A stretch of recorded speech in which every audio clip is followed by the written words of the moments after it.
जरांगेंवर टीका केलेली होती त्याला करुणा मुंडेंनी प्रत्युत्तर दिलंय. धनंजय मुंडे आणि जरांगेंच्या वादात आता करुणा मुंडेंनी उडी घेतली आहे. धनंजय मुंडेंनी काल बीडच्या मेळाव्यातून जरांगेंना टार्गेट केलं होतं.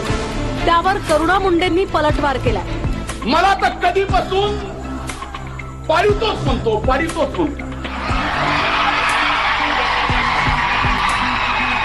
भुजबळ साहेबाला म्हणतो पारितोष.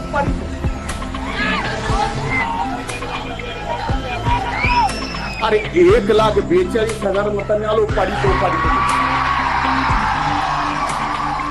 1,42,000 मतांनी मी निवडून आलेलो आहे. सगळ्यांना माहिती आहे कसं निवडून आलेला आहे.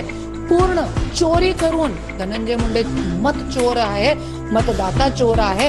मेलेले लोकांचे मतदान केलेले आहे. माझ्याकडे सगळे पुरावे आहे. गुंड गँग लोकांना बूथ कॅप्चरिंग करून असे मतदान करून 1,42,000 मतांनी तू निवडून आलेला आहे. कुणाला घाबरायचं? कुणी अंगावर आलं? अंगावर आला तो शिंगावर घ्या. तो घ्या मला शिंगावर. जरी खरा तू एक मर्द आहे धनंजय मुंडे, तर मला शिंगावर घ्या. दसऱ्याचा मेळावा संपला रे, संपला. किती म्हणले? धनगराचं आरक्षण 94 ला जे फटका दिले, 94चा GR रद्द करा. त्याला GR मी एक बोलते तुला, शपथपत्र करते का धनंजय मुंडे? आणि तू कसं शपथपत्र मध्ये 2014 मध्ये 19 मध्ये काहीही लिहिलेला नाहीये. मुला मुलीचं नाव नाही लिहिला, माझं नाव नाही लिहिलेलं आहे. आणि आता 2024 मध्ये तू मुलगा मुलगीचं नाव टाकतोय आणि आईचं नाव गायब. दरम्यान 4 दिवसांपूर्वी करुणा मुंडे आपल्याला भेटून गेल्याचा दावा जरांगेंनी केला. तू काय कोणता दादा फादा लागून गेला नाही, तुम्हाला यांना ते लागू नको. आता 4 दिवसापूर्वी त्याची बायको येऊन गेली.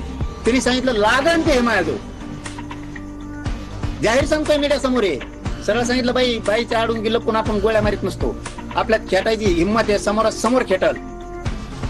पण असं खोटं नाही. तुमचा कौटुंबिक वाद आहे, तुमचा वैयक्तिक विषय आहे. तुम्ही तुमचं आपलं वैयक्तिक तुम्ही तुमचं बघा.